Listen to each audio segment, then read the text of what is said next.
રામ અતિ સરળ છે. રામજીના જેવી સરળતા તમને જગતમાં કોઈ ઠેકાણે મળશે નહીં. શ્રી કૃષ્ણ ભગવાન સજ્જન સાથે સરળ છે, દુર્જન સાથે સરળ નથી. શ્રી રામ સજ્જન દુર્જન સર્વ સાથે સરળ. રામ અતિ સરળ છે, શ્રી કૃષ્ણ અતિ સરળ નથી. સુદામદેવ આંગણે આવ્યા છે એ સાંભળ્યું. દ્વારકાનાથ શ્રી કૃષ્ણ દોડતા ગયા. સુદામદેવના છાતી સાથે છાતી મેળવી આલિંગન. મારો સુદામા આવ્યો, સુદામા આવ્યો. સુદામાની પૂજા કરી. એમને બ્રાહ્મણો બહુ હાલા લાગે. જે સુદામાના ચરણની પૂજા કરે એ જ શ્રી કૃષ્ણ ભારતીય યુદ્ધમાં દ્રોણાચાર્ય સાથે કપટ કરે છે. દ્રોણાચાર્ય બ્રાહ્મણ છે. દ્રોણાચાર્ય કોઈ સાધારણ બ્રાહ્મણ નથી. 4 વેદ 6 શાસ્ત્રોનું પરિપૂર્ણ જ્ઞાન છે. અગ્રતઃ ચતુરો વેદાઃ પૃષ્ઠતઃ સશરમ ધનુઃ ઇદમ બ્રાહ્મણ ઇદમ ક્ષાત્રમ શાપાદપી શરાદપી. દ્રોણાચાર્ય મહાન વીર છે. દ્રોણાચાર્ય મહાન તપસ્વી છે. દ્રોણાચાર્ય મહાન જ્ઞાની છે. જે શ્રી કૃષ્ણ સુદામાની પૂજા કરે છે એ જ શ્રી કૃષ્ણ દ્રોણાચાર્ય સાથે કપટ કરે છે. દ્રોણાચાર્ય મહાન જ્ઞાની હોવા છતાં દ્રોણાચાર્ય ધર્મ છોડ્યો. જે ધર્મ છોડે છે એને ભગવાન બહુ સજા કરે છે. દ્રોણાચાર્ય જાણે છે યુદ્ધ કરવું બ્રાહ્મણનો ધર્મ નથી. દ્રોણાચાર્ય બ્રાહ્મણ થઈને યુદ્ધ કરે છે. કદાચ બ્રાહ્મણ યુદ્ધ કરે તો ધર્મનું રક્ષણ કરવા માટે અને અધર્મનો વિનાશ કરવા માટે યુદ્ધ કરે. દ્રોણાચાર્ય જાણતા હતા દુર્યોધને બહુ અન્યાય કર્યો છે, છતાં દુર્યોધનના પક્ષમાં ઊભા છે. અધર્મના પક્ષમાં ઊભા થઈ ધર્મ સાથે યુદ્ધ કરે છે. દ્રોણાચાર્યે ધર્મ છોડ્યો. ભગવાન કહે છે મહારાજ હવે હું પણ સરળ નથી, હું હવે તમારા માટે વાંકો થઈ જાઉં છું. જે ધર્મ છોડે એક ઠેકાણે વાંકો થાય, એનું હૃદય વાંકું થાય. પ્રભુએ કહ્યું કે મહારાજ હું 3 ઠેકાણે હવે વાંકો છું. શ્રી કૃષ્ણનું નામ છે બાંકે બિહારી રામ. દ્રોણાચાર્ય જ્ઞાની હોવા છતાં ધર્મ છોડે છે. જ્ઞાનના અભિમાનમાં જે ધર્મ છોડે એવા જ્ઞાનીને ભગવાન બહુ સજા કરે છે. શ્રી કૃષ્ણ દ્રોણાચાર્યને મારવા માટે કપટ કરે છે. દ્રોણાચાર્યને એક જ દીકરો હતો, એનું નામ હતું અશ્વત્થામા.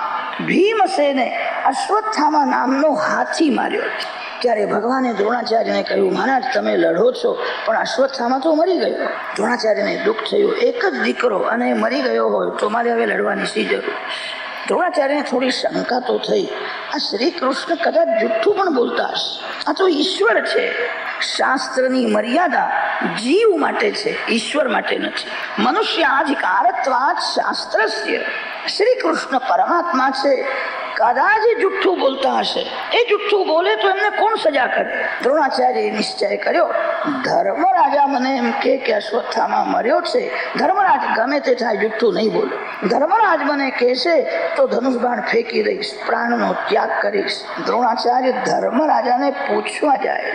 ભગવાન સમજી ગયા એ ડોહો પૂછવા જાય છે. ધર્મરાજાના કાનમાં કહ્યું દ્રોણાચાર્ય પૂછવા આવે ત્યારે એવું બોલો કે અશ્વત્થામા મર્યો છે, એવું તમે બોલો. ધર્મરાજાએ કહ્યું મારા ગુરુદેવની આજ્ઞા છે સત્યમ વદ ધર્મંચર.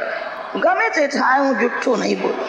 અસત્ય જેવું કોઈ પાપ નથી. પ્રભુએ ધર્મરાજાને કહ્યું પાપની સજા કરવાનું મારા હાથમાં છે, પછી બધું હું જોઈ લઈશ, તને સજા નહીં થાય. સજા તો મારે કરવાની છે, તને સજા નહીં થાય. હું કહું છું એવું બોલ. ધર્મરાજ ધર્મની મૂર્તિ છે. ભગવાનને વંદન કરીને કહ્યું છે આપ ઈશ્વર છો, હું જીવ છું. મને પાપની બીક લાગે છે. ગમે તે થાય હું પાપ નહીં કરું. અસત્ય જેવું કોઈ પાપ નથી. ત્યારે શ્રી કૃષ્ણ ધર્મરાજાને સત્યનો અર્થ સમજાવે છે. સત્યમ ભૂતહિતમ પ્રોક્તમ. સર્વમાં સદભાવ રાખે, સમાજ સુખી થાય એવું વિવેકથી બોલે એને સત્ય કહે.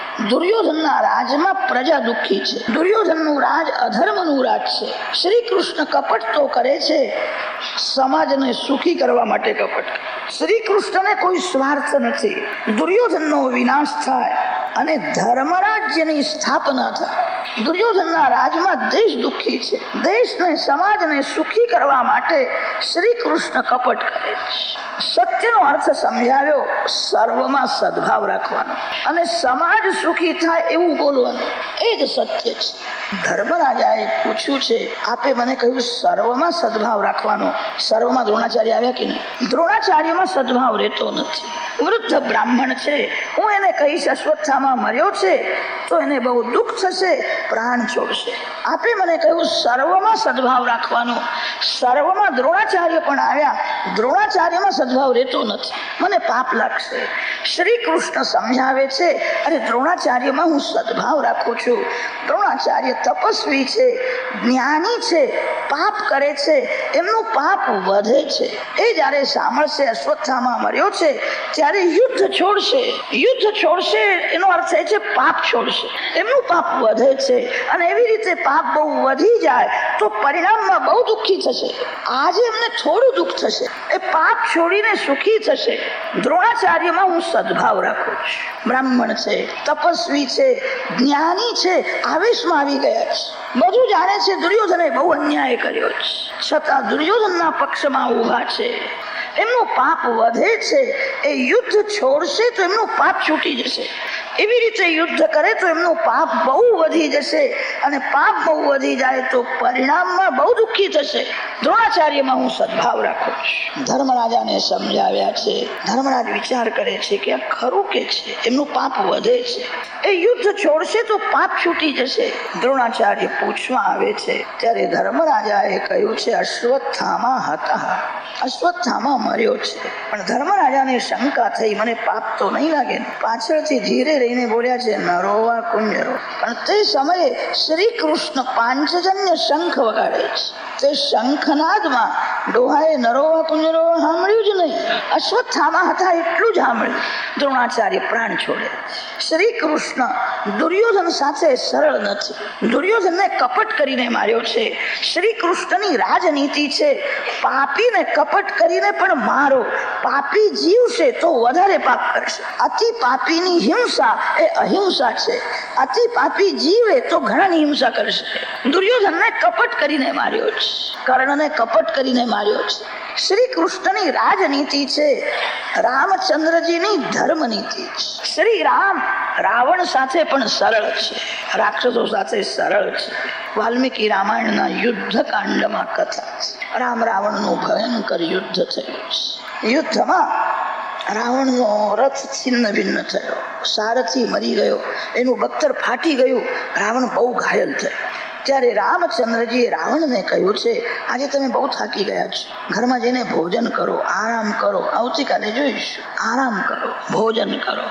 જગતના ઇતિહાસમાં એવો દાખલો મળતો નથી શત્રુને કે જે ભોજન કરો, આરામ કરો. રાજનીતિનો સિદ્ધાંત છે શત્રુ થાકી જાય ત્યારે જ એને મારી નાખવો. રામચંદ્રજીની ધર્મનીતિ છે. રાવણને કહ્યું છે તમે આરામ કરો, તમે ભોજન કરો. રાવણનું હૃદય થોડું પીગળ્યું છે, રામનો મારા ઉપર બહુ પ્રેમ છે, મને કે છે ભોજન કરો, આરામ કરો. મેં રામ સાથે વેર કર્યું છે, રામનો મારા ઉપર બહુ પ્રેમ છે. રાવણને તો એવું થયું લોકો રામજીના જે વખાણ કરે છે એ બહુ જ ઓછા વખાણ કરે છે. રામ જેવો કોઈ મહાન પુરુષ થયો નહીં જે શત્રુને કે છે તમે આરામ કરો, ભોજન કરો. એક મિનિટ તો રાવણના મનમાં એવો વિચાર આવ્યો, દોડતો દોડતો જવું અને રામના ચરણમાં સાષ્ટાંગ પ્રણામ, રામ વંદન. રામજીમાં બધા સદગુણ પરિપૂર્ણ છે. શત્રુ સાથે સરળ છે. રાવણ રામજીના વખાણ કરે છે. શત્રુ જેના વખાણ કરે એ વખાણ સાચા હોય છે. ઘરના લોકો વખાણ કરે, મિત્ર મિત્રના વખાણ કરે એ ઠીક છે. શત્રુ જેના વખાણ કરે કસ્યાપી ભગવાન સાક્ષાત બ્રહ્મમયો હરિ શ્રી રામ લક્ષ્મણ ભરત શત્રુઘ્ના ઇતિ સંજ્ઞયા તસ્યાનુચરિતમ રાજન ઋષિભિસ્તત્વદર્શિભિઃ શ્રુતમ હિ વર્ણિતમ ભૂરી ત્વયા સીતાપતેર્મુહુઃ. હૃદયના સરળ બનો. રામ સર્વ સાથે સરળ છે. રામાયણમાં રામજીની સરળતાનું વર્ણન બહુ આવ્યું.